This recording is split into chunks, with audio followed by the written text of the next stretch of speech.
Et salut à tous les mecs, j'espère que vous allez bien.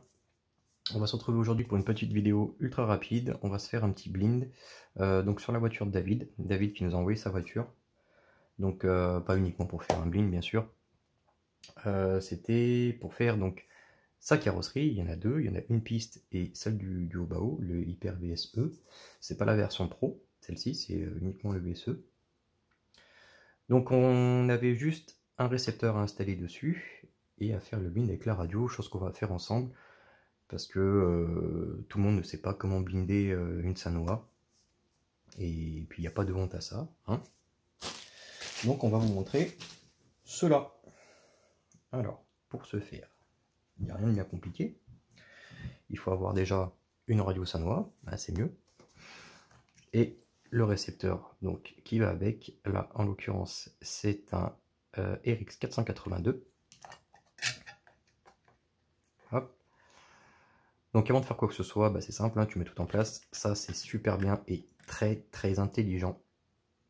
Tu vois, il n'a pas fixé la corne de cerveau. Parce que si toutefois ta corne de cerveau est mal positionnée, ce que tu peux faire quand tu mets en route, bim, tu vas en buter, tu crames soit le cerveau, soit tu casses quelque chose. Pardon. Donc voilà, faire comme ça, c'est super malin. D'ailleurs David, on passe un petit bonjour et je te félicite pour ça. Ensuite, donc on a dit les branchements, donc c'est simple, tu vois, tu as channel 1, 2, 3, 4. Le 1, il est toujours dédié au cerveau de direction, et le channel 2 est dédié à l'USC. Là-dessus, il n'y a rien de bien compliqué. La petite particularité qu'il y a, contrairement à une Spectrum, enfin je parlais de choses que je connais, que j'ai déjà eu. Spectrum, par exemple, quand tu fais un blind, ce qui est bien sur la Spectrum, c'est qu'elle te dit, oui, le blind a été effectué, je communique en 11, millisecondes, bref, donc voilà, la communication est faite, tout fonctionne. Avec Sanwa, t'as pas ça. T'as peut-être un code au niveau de la LED, mais c'est vrai que t'as pas quelque chose qui confirme comme quoi ça a bien été fait. Mais bon, il n'y a rien de bien compliqué, vous allez voir. Donc, simple, tu commences, une fois que tu as fait tous tes branchements, tu mets ta radio en route, et ensuite, tu vas dans le système. Le système, c'est là où on va retrouver généralement toutes les fonctions blind, changer les langues, ainsi de suite. Entrée. Voilà, tu vois, il apparaît en première ligne, blind. Tu appuies sur entrée, ok. Là, tu as les différents modes pour augmenter les temps de réponse de tes cerveaux. À l'heure actuelle, nos cerveaux sont tellement rapides qu'honnêtement, c'est une fonction que je n'utilise pas. Les cerveaux sont même déjà beaucoup trop rapides, on est obligé de les calmer, de mettre de l'expo dessus, ou enlever de la réponse. Donc voilà, perso c'est un truc que j'utilise pas, c'est déjà beaucoup trop rapide. Ensuite, tu te mets sur ici, tu vois. Tu peux te balader dans les menus si tu veux augmenter, changer de mode, soit sur la voie 1, 2, soit sur le cerveau, ou alors sur le vario. Je crois que c'est ça. Hein. Je dis pas de conneries. SHR, ouais, c'est ça, ouais. Ah, ouais. Donc, nous, ça nous intéresse pas. Ce qu'on va faire, on va aller dans blind et directement blinder. Donc, tu te mets sur entrée. Tu valides pas. Hop. Sur les RIS 482, enfin sur les récepteurs Sanwa, ça déjà c'est cool, c'est sans antenne, donc il n'y a rien qui traîne à côté. Et tu vois, tu as un petit bouton, c'est marqué push. Et bien il faut rester appuyé dessus et mettre la voiture en route. Alors. Et là, mon Dieu, je ne veux aucune critique. En fait, j'ai dû me fabriquer un espèce de petit câble de fortune, sachant que je ne fonctionne pas du tout en EC5. C'est une prise... Bon, attention, beaucoup de personnes l'utilisent. Perso, j'aime pas. J'aime pas, pourquoi? Parce que c'est un petit peu tendance à être mollasson ici. Ouais, je trouve pas ça top. Honnêtement, moi je fonctionne qu'avec l'XT90. Donc là, tu as l'XT90. Tu vois, une prise, par exemple, batterie en XT90S. Donc ça veut dire que tu as l'anti-spark intégré. Le petit truc bleu là. Ça, c'est la S. Tu vois, c'est une prise pleine qui est quand même bien mastoc, bien solide. Ça n'a rien à voir avec une prise de C5. Et le gros avantage, c'est que tu as l'anti-spark intégré. Donc pas d'étincelle, tu viens pas abîmer tes connectiques, tu viens pas abîmer ta batterie, enfin bref. Ça sert quand même à plein de choses, je préfère. C'est pour ça que je préfère fonctionner avec ça.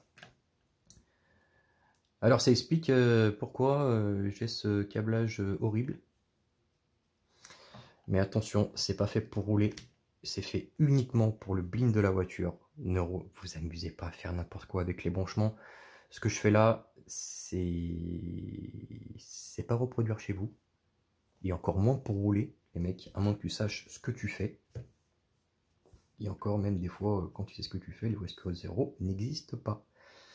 Donc de préférence, ne faites surtout pas ça chez vous. Voilà. On revérifie quand même 15 fois qu'on est bien sur moins, moins, plus, plus, parce qu'une inversion de polarité, c'est vite fait et on a vite de tout cramer.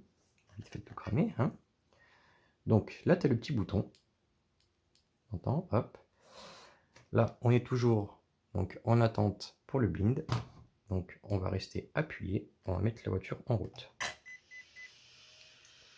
La LED bleue clignote. Je fais entrer, je valide. Tu te marques, tu vois, une petite flèche comme quoi il y a une communication entre les deux. La LED a disparu. Tu appuies sur entrée. Ensuite, tu rééteins la voiture. Tu rééteins la radio. Tu rallumes ta radio. Tu rallumes ta voiture. On a une LED bleue, cette fois-ci fixe. Et là, le blind a été effectué correctement. On va rééteindre. On va enlever cette magnifique prise hors de prix. Et ce qu'on va faire maintenant, on va faire le neutre sur la voiture pour qu'elle a calibré donc à la gâchette de la radio. Ça a l'air d'être du Hobbywing. Ça ressemble fortement du Hobbywing, en tout cas au niveau rebadge.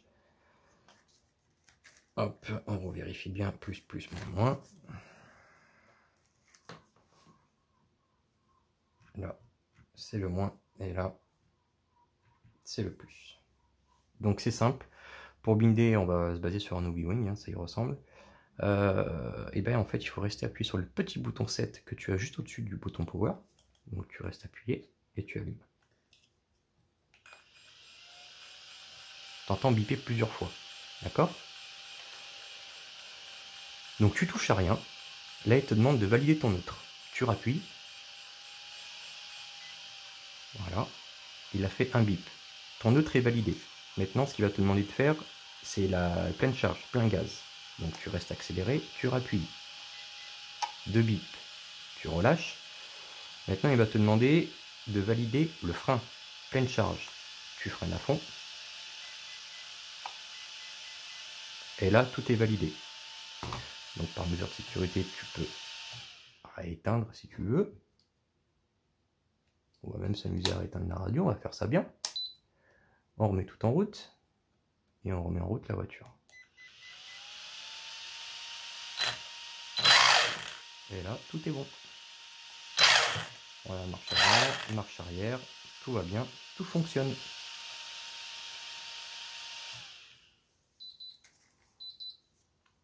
La radio bip, ça veut dire que la communication entre le récepteur, donc entre la voiture et la radio, eh ben, elle ne se fait plus. Tu as juste à éteindre ta radio. Alors,